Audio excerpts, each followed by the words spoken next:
to the Rewind Project, where Allie, Matt, and Eric take another look at your favorite milestone movies through the lens of our present day.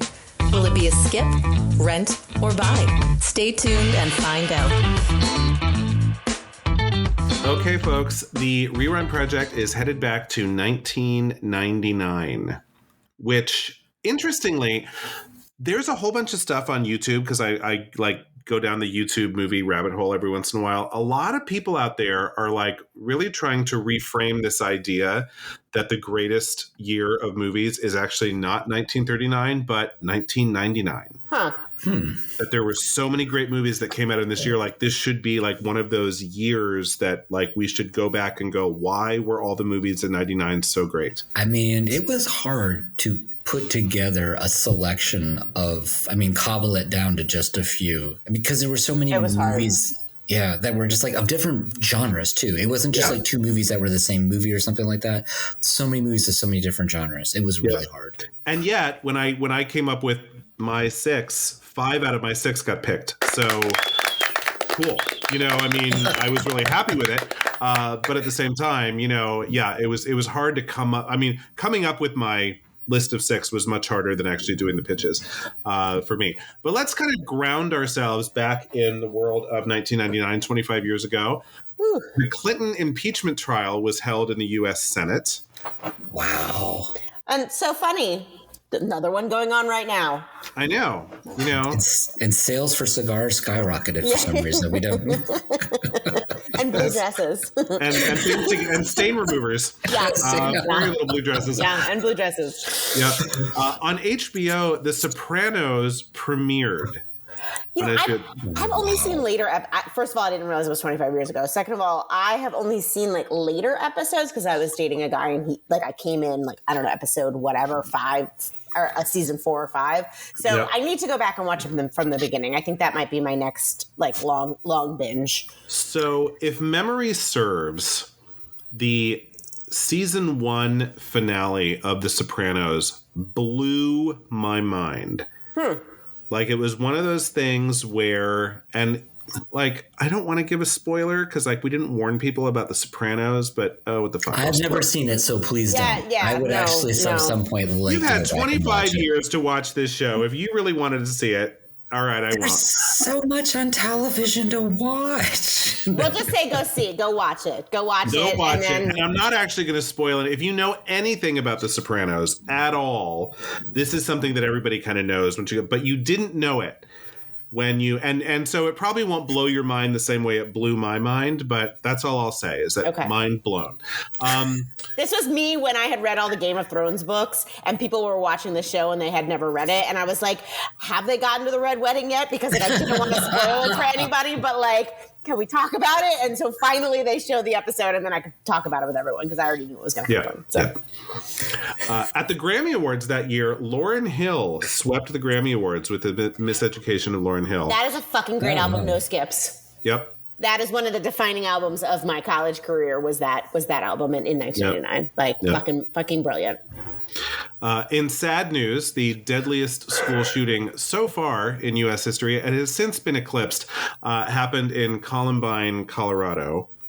I think we can all remember where we were. That was shocking. Yes. That really was shocking. It was. The fact that it happened at a school, the fact that it was students who went to their own high school and just opened fire on their classmates, and so many people died. I mean, it really did kind of change. Here we are 25 years later, we have enacted almost zero legislation.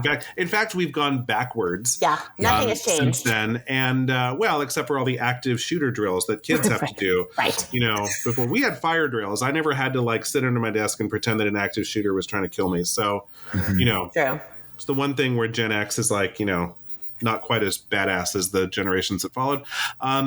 George Lucas decided to go back to a galaxy far, far away and start up some prequels for the Star Wars saga. Spoiler, we are not talking about any of those. We absolutely are not. Surprising that none of them. I pretend that they don't exist, honestly. Yeah. Napster made paying for music so last century. I fucking love Napster, man. I was on Napster all the fucking time. Like, woo, man, I was so mad when that went away. I never used it.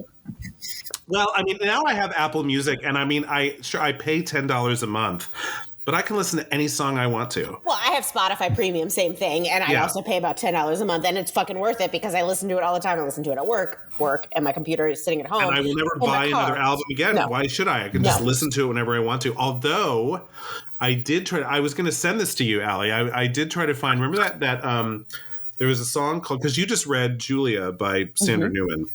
The Eurythmics had a song called Julia. Oh. That was part of their 1984 soundtrack that for some reason is not on Apple Music. And I was very upset. I wonder if it's on Spotify. It's on YouTube. You can find it. Okay. But anyway, thought you might want to take a listen to that. Since I love the Eurythmics. So yeah. And it's a beautiful song. But yes, they did a soundtrack album for 1984 in the year 1984. And the filmmakers used almost none of it. But whatever. They were going for something different. On television, new shows Family Guy and Futurama led a new wave of primetime animation. The Simpsons made it cool, but these shows made it like here to stay. Like now we have cartoons on at night all the time because... My sister's a huge Futurama fan. I don't know that I've ever seen an episode, but she loves it. Futurama is one of the greatest animated shows ever made.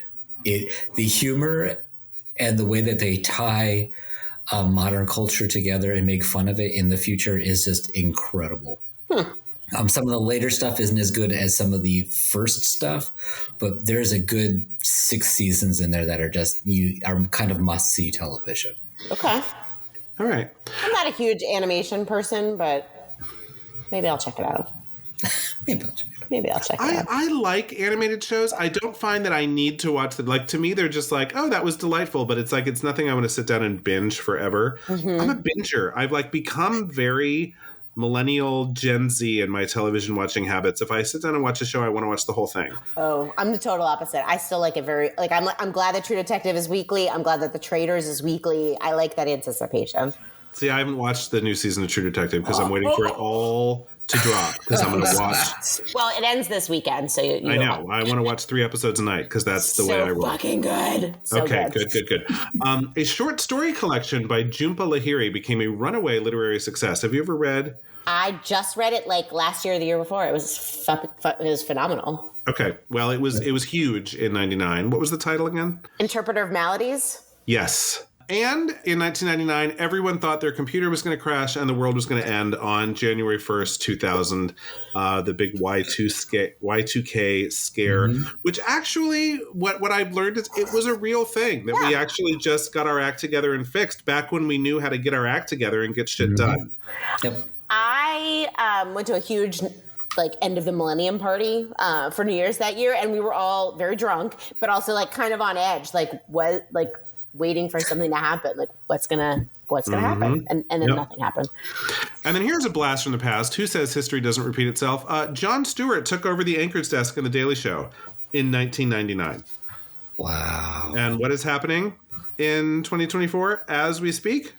Jon Stewart is taking over the anchor desk on The Daily Show. Well, I didn't know that. Yes, they couldn't get their act together to hire a host. Hire Leslie Jones. She's fucking brilliant at that job. Yes, There were a million people that auditioned that they could have hired. And I like Jon Stewart. Don't get me wrong. I'm glad he's back in a limited capacity. But get some fresh new talent, folks. What are we doing? Yeah. But I love Jon Stewart, and it was fun. I think in this election year, I'm happy to have Jon Stewart's voice back since his little foray with Apple TV did not work out. He's got a voice that I think is important and necessary, and people listen. And yes, but at the same time, 100% agreed with your Leslie Jones pitch because she was so funny. She's so funny, and again, here we are in 2024. We do not need another old white man behind an anchor desk of some variety. Also.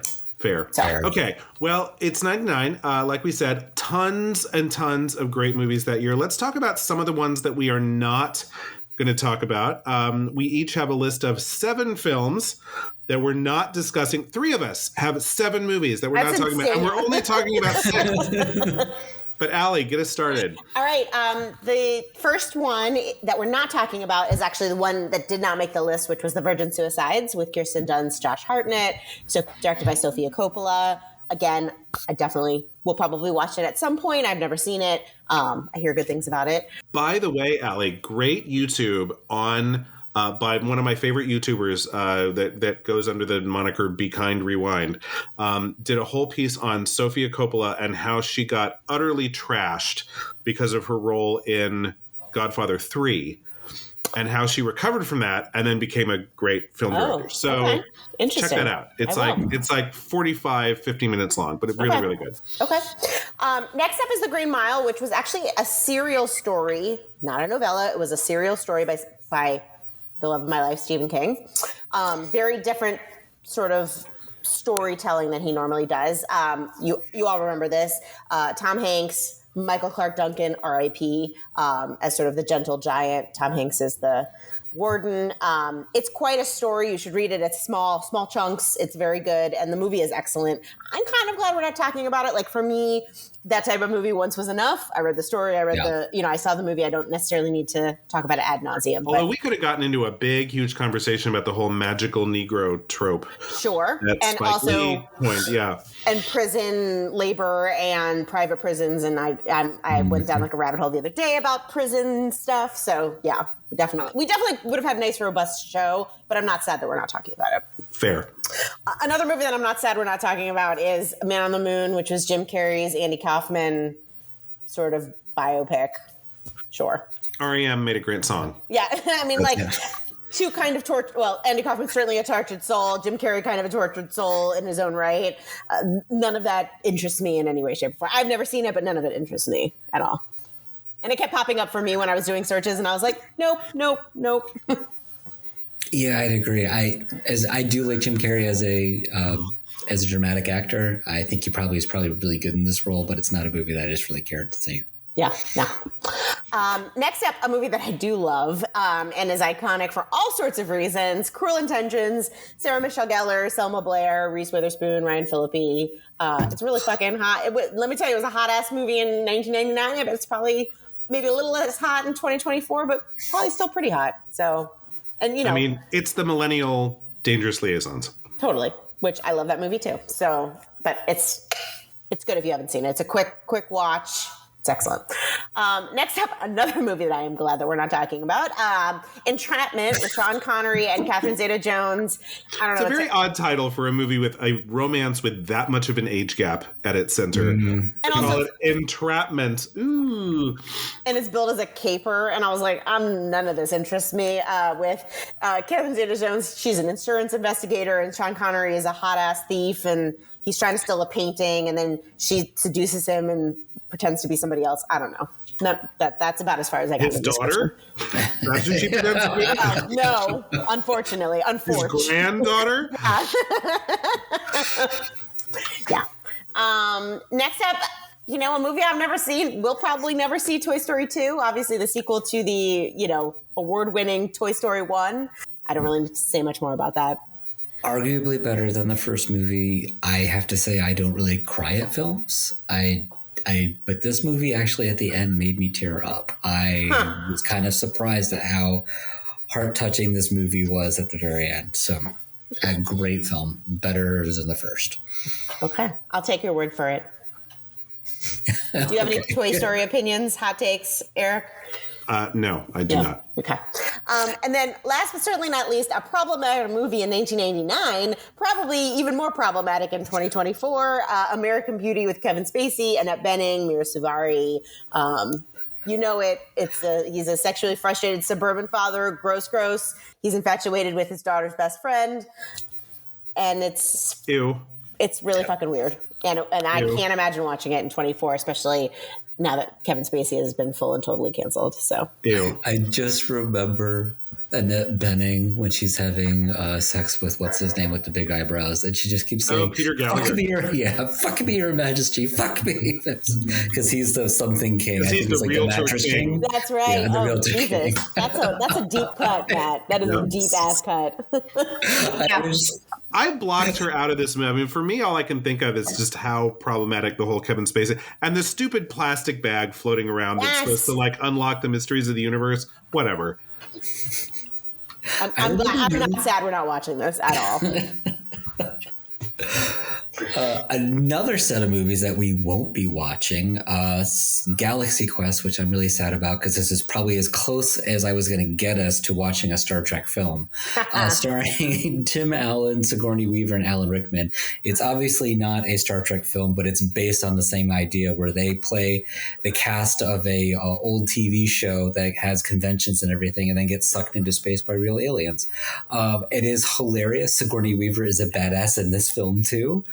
It had Alan Rickman, who was always hilarious, playing the Spock-like character. It was so true to Star Trek and lovingly made fun of it at the same time. This is a truly gem of a film. The Blair Witch Project was also this year.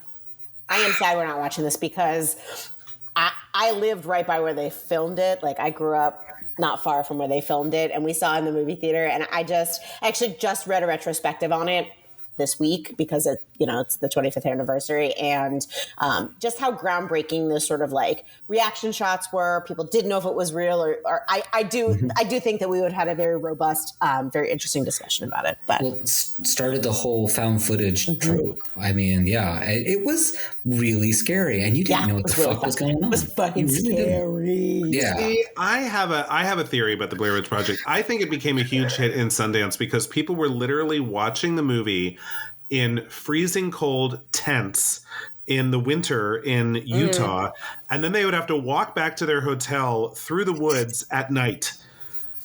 Whereas I left this theater and I entered a balmy June evening in DuPont Circle in the middle of the city.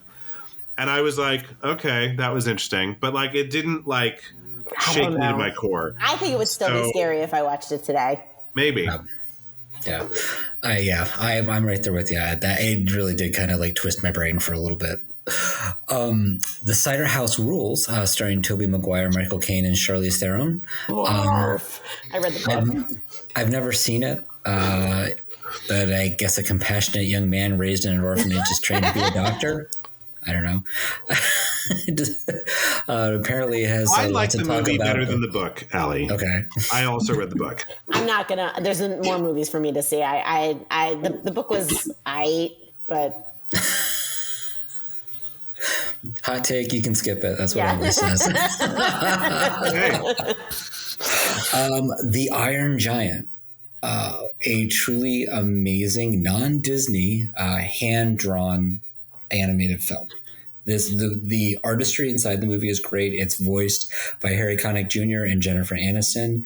A wonderful sci-fi kind of it's a wonderful sci-fi movie about a boy and his robot, and it is wonderful. I still love this movie to this day. Okay. Office Space with Ron Livingston and Jennifer Aniston again. Love this movie. Oh my God. I was introduced to the genius that is Stephen Root through this movie. Yes. His Swingline Steepler. Oh my God. So brilliant. So and Gary Ross was amazing in this movie. Yeah. I need you to come in this weekend. And whoever the costumer who decided to put him in those white collars with his purple shirts, she deserved an Oscar because you saw him coming and you knew everything about this man based on the clothes he was wearing. I love this movie. I feel like it would still be resonating as somebody who, still works in an office, albeit not a physical one anymore, but all of the tropes are probably very similar still. Mm-hmm. I'm going to need to talk to you about your TSP reports, TPS reports. I'm going to need to talk to you about your TPS reports. Yeah.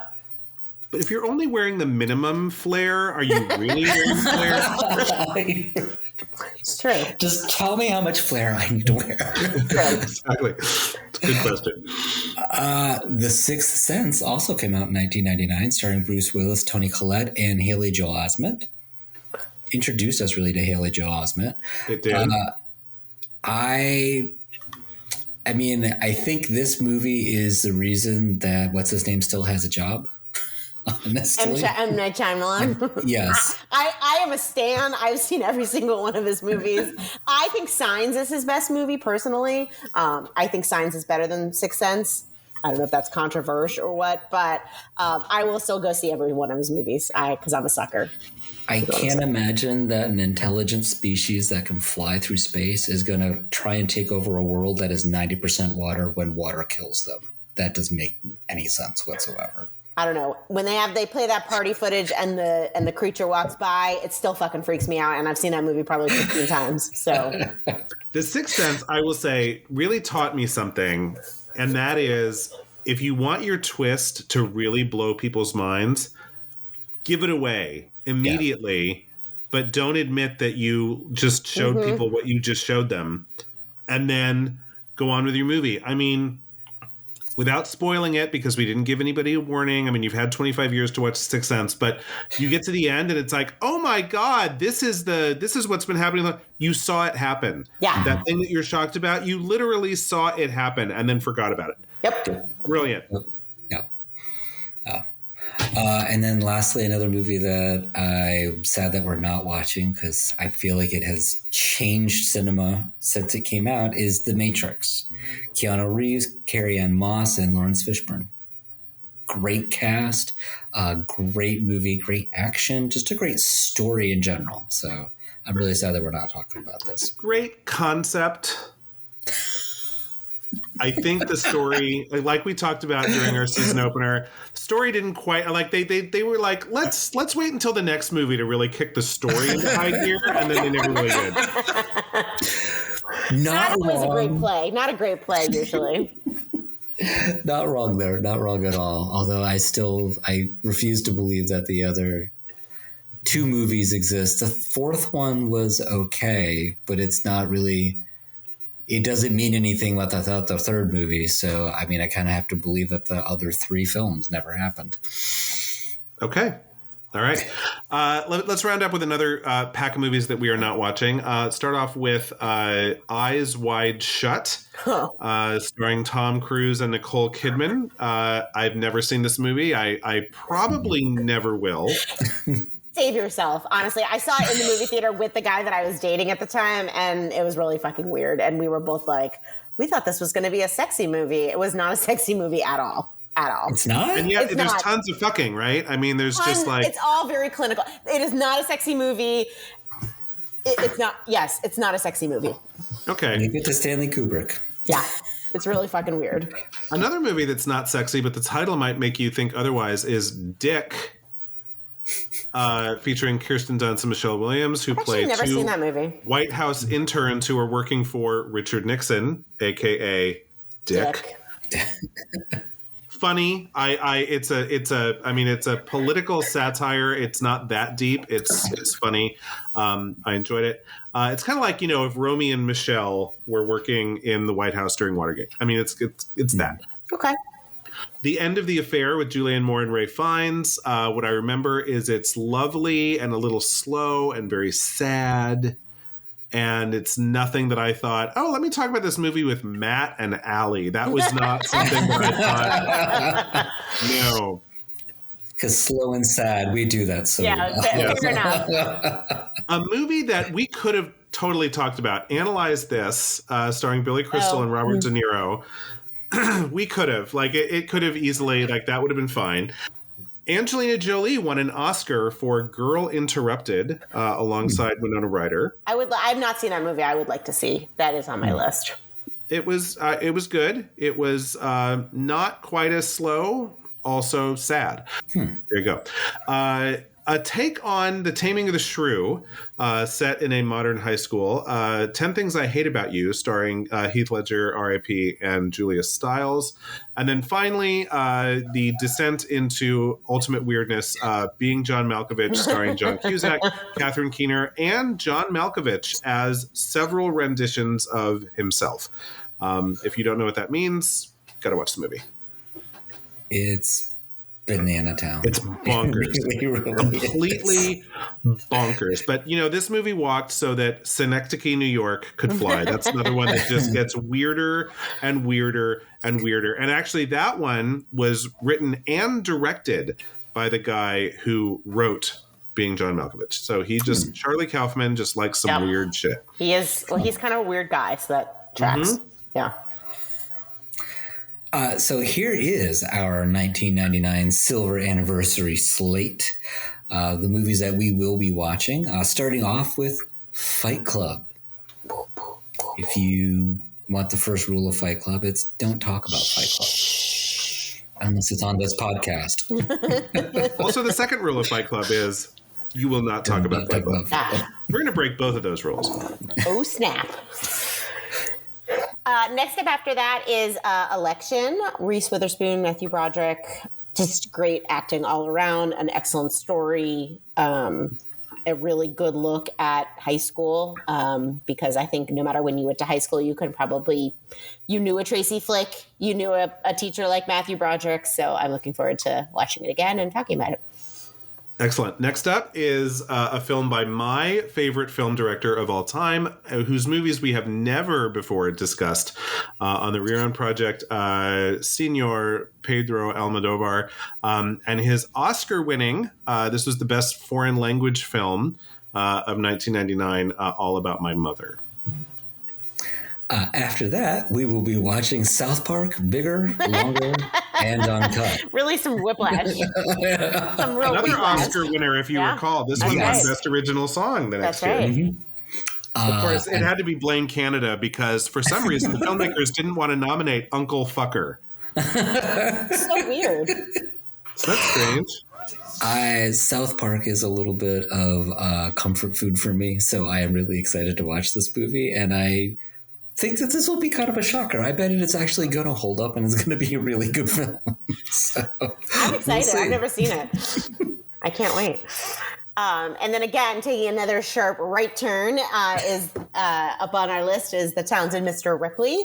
I mean, a lot of really fucking hot people in this movie and a lot of like really shitty people at the same time. So I look forward to discussing this and analyzing. A lot of hot people, or did Jude Law basically was so hot he just kind of like warmed up the whole film? I mean, I think Gwyneth Paltrow and Matt Damon are attractive people in this movie. I mean, Jude Law obviously eclipses them, but they're not. There's nobody ugly in this movie. So, I mean, I'm fine. I would look at Jude Law here in 2024. I'm even more excited to look at 25 years ago Jude Law when he was like in the height of his hotness. So. It's all good. A feast for the senses. And then we are going to end the year with Hilary Swank's Oscar-winning performance as young transgender man Brandon Tina in Boys Don't Cry. I think it's and Chloe Sevigny plays his girlfriend, of course. Now, are you all watching her in Capote versus the Swans? Yes, I'm a little far behind, but yes, I am watching her. Have not started.